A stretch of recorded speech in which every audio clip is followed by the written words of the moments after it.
How Old West pioneers survived on these bizarre foods. Saddle up for a wild culinary adventure through the Old West. Settling the western frontier was no walk in the park. Pioneers had to be tough, resourceful, and downright inventive to survive those grueling journeys. With supplies often running low and no guarantee they'd make it to their destination, these folks got seriously creative with their pioneer cuisine.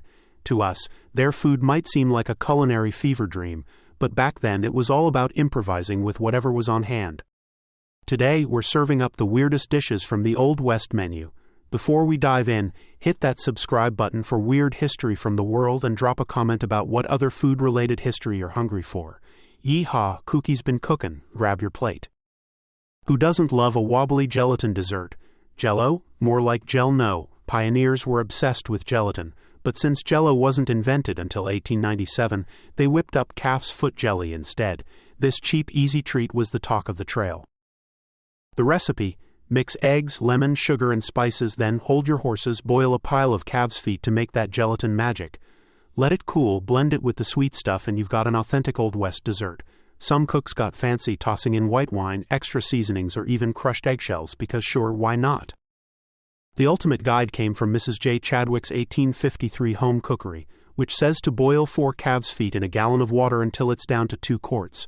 Strain it, let it chill overnight, skim the fat, then mix in a pint of wine, juice from 4 lemons and 8 egg whites. Sweeten it, boil it for 30 minutes, and strain it through a flannel bag until it drips slowly. Just like Grandma's, if Grandma was a cowhoof chef. Sweet calf's foot jelly was a hit, but savory versions, called pacha, predate the frontier and still pop up at places like New York's 2nd Avenue Deli or a kosher deli in Miami for the brave. Now about that morning coffee. Good luck finding a fresh dark roast on the American frontier. Real coffee was scarcer than a polite gunslinger, so pioneers got crafty with coffee substitutes. They'd grind up anything from chicory roots to acorns to fake the vibe. The wildest trick: sweet potato coffee. Yup, they'd peel, cook, mash, and dry sweet potatoes, then shape them into patties for a caffeine-free imposter. It's the kind of hack that screams, I'm surviving, but at what cost? So there's your taste of the Old West's weirdest eats. Part genius, part what were they thinking. Stick around for more quirky history, and maybe don't try boiling hooves at home. Alright, let's keep riding through the wild, wacky world of Old West cuisine. Those resourceful pioneers didn't stop at hoof jelly or fake coffee. They kept the culinary chaos coming. So grab your spurs, hit that subscribe button for weird history from the world, and let's dig into more frontier food madness. Remember that sweet potato coffee substitute? Here's how they pulled it off. Pioneers would take those mashed, dried sweet potatoes, mix them with rye flour, bake the blend into crispy patties, and then grind it all into a gritty powder. Was it a perfect stand-in for real coffee? Heck no, but it had a few die-hard fans. The December 1861 recipe from Georgia's The Albany Patriot spills the beans. Peel and slice your sweet potatoes thin, dry 'em out in the air or on a stove, chop 'em small enough for the coffee mill, and grind away.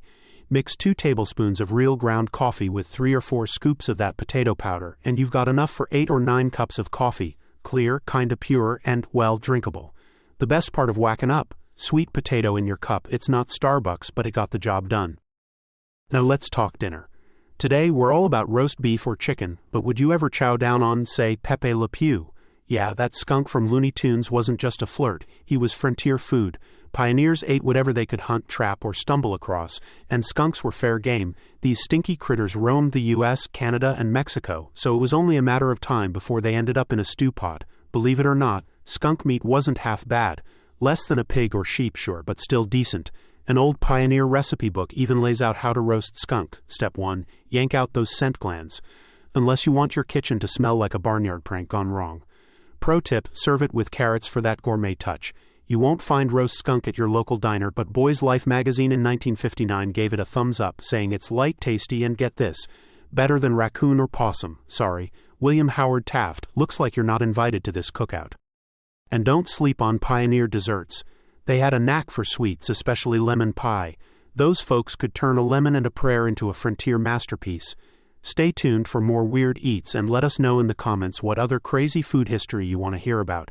Just maybe don't try roasting skunk at home. Let's keep cooking our way through the Old West's culinary craziness. Those pioneers never met a problem they couldn't solve with a dash of grit and a whole lot weird. So strap on your apron, smash that subscribe button for weird history from the world, and let's dive back into the frontier's freakiest foods. Lemons, good luck finding those in the Old West before the late 19th century. Sure, some folks tried growing them in California back in the 1700s, but they were rarer than a polite saloon brawl. So pioneers got sneaky with their desserts, swapping lemons for sheep sorrel, a tart little plant from the buckwheat family that grew like weeds out west. They'd shred those leaves, bake them into a pie, and bam, you've got a zesty lemonish treat that's not quite lemon meringue but close enough to fool your taste buds. Tart, refreshing, and just a little desperate. That's the pioneer way. Fresh produce like apples? Dream on. Apples weren't always rolling around the wagon trail, so pioneers turned to apple cider vinegar to spice up their desserts. Normally used for doctorin' ailments or scrubbin' floors, this tangy liquid doubled as a pie flavoring. Vinegar pie packed that tart apple or citrus kick, making it a solid stand-in for the real deal. Believe it or not, folks like Martha Stewart still whip up this pioneer classic today, using flour, vinegar, sugar, spices, and butter. Fancier than the lard-slathered version your great-great-grandpappy scarfed down. Who needs apples when you've got vinegar and vibes? After a long day wrangling the western frontier, nothing hit the spot like a hearty bowl of stew. Enter son of a stew, sob stew. The ultimate waste not, want not cowboy dish. This wasn't your grandma's beef stew. It was a wild mix of lean beef, calf liver, heart, bone marrow, sweetbreads, and wait for it, brain, all chopped up and boiled into a meaty medley. Toss in some salt, pepper, and a splash of hot sauce for flavor, and you've got a practical meal that used every scrap of a young steer. Tasty, maybe back then. But don't expect to see sob stew in your next meal kit delivery. Pass the hot sauce, hold the brain. Flour was another hot commodity that wasn't always easy to come by, so pioneers got crafty with corn and acorns. Acorn flour wasn't a new trick, but it was a game changer out west where oaks were everywhere. They'd roast those acorns to ditch the bitter taste, grind them into a fine meal, and use it to bake bread or any other goodies that needed flour. Versatile, you bet. Tasty, let's just say it was better than starving. And if you thought that was wild, check out Eating on the Wild Side, a wild game cookbook packed with frontier recipes. One gem, bear head cheese. Nope, not cheese, think a fancy meat jelly made from the leftover bits of a bear's head and face. It's as gruesome as it sounds, but pioneers turned those scraps into a delicacy with some serious patience. Bear head cheese, because nothing says I survived the Wild West like eating a face. Stick around for more bizarre bites from history, and drop a comment about what other crazy foods you want to hear about. Just maybe don't invite a bear to dinner. Let's keep chowing down on the Old West's wildest eats. Those pioneers were the ultimate food hackers, turning scraps and surprises into meals that kept them kicking on the frontier. So hitch up your wagon, slam that subscribe button for weird history from the world, and let's dig into more of the West's culinary weirdness. Ever heard of bear head cheese? It's not your average cheddar. This pioneer dish took the leftover meat from a bear's head and face, soaked it in brine overnight, rinsed it, and boiled it down to tenderness. Then they'd chop it up, season it, and let it set in a pan or mold, sometimes with a fancy savory gelatin called aspic. Slice it, eat it, and you've got a protein-packed pioneer snack. A bear's size meant tons of meat, and head cheese was their clever way to stretch every last bit for those long, dusty trails. Feeling nostalgic? You can still grab head cheese, or brawn as the Brits call it, at some grocery stores today. Nothing says frontier feast like a slab of bear face. Now hold on to your hat for this one. Prairie oysters, aka Rocky Mountain oysters, or, let's be real, cowboy caviar. Yup, we're talking bull calf testicles. Clip 'em high, fry 'em crispy. In the Old West, cowboys and ranchers were always hunting for cheap eats, and they struck gold with this unusual cut. Peeled, battered, and deep-fried, these bad boys were a trailblazing delicacy. Tasty? Apparently so. You can still find Rocky Mountain oysters at festivals, bars, and restaurants, served up as a bold appetizer. Who needs caviar when you've got cowboy courage? Thirsty for something simpler? Say hello to beef tea, the Old West's answer to a weak appetite or a pesky cold. This 1700s recipe got a frontier glow-up.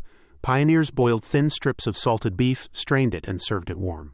It was like a hug in a mug, boosting energy and soothing the sick. No beef, no problem. Lamb, chicken, or even veggies could pinch hit. Beef tea, just what the frontier doc ordered, practical, versatile, and probably better than it sounds. And don't forget the jackrabbits. These hoppy critters were a staple in the pioneer diet, hunted or trapped to keep bellies full. Whether roasted, stewed, or turned into something else entirely, jackrabbits were the Old West's fast food. Catch 'em quick, cook 'em quicker. So there's another helping of the frontier's freakiest foods. Drop a comment with what other bizarre bites you want us to uncover, and stick around for more weird history from the world. Just maybe don't try frying cowboy caviar for your next potluck. Let's keep rustling up the Old West's wildest grub. Those pioneers were culinary cowboys, turning whatever they could scrounge into meals that fueled their frontier adventures. So grab your hat, hit that subscribe button for weird history from the world, and let's chow down on more of the West's weirdest eats. Jackrabbits were the Old West's answer to fast food, plentiful, easy to catch, and quick to cook.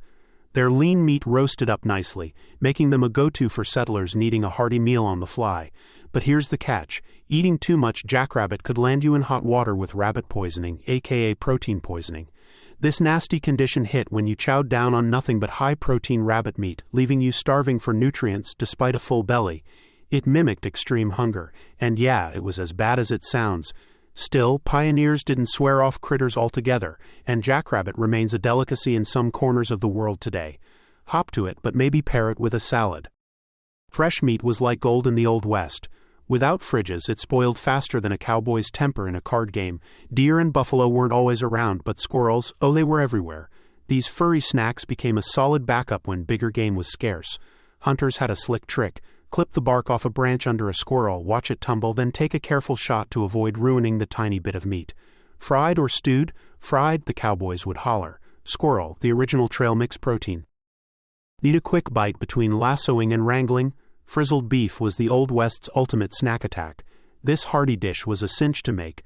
Just cook dried meat with milk, butter, and flour, then slap it over toast. It was way more nutritious than some of the frontier's sketchier eats, and the ingredients, mostly non-perishable except for the milk, were wagon-friendly. Modern folks might jazz it up with sautéed onions or peas and serve it over a baked potato, or use chipped beef with gravy. Military types might know it as SOS, on a shingle. Quick, tasty, and tougher than a trail boss.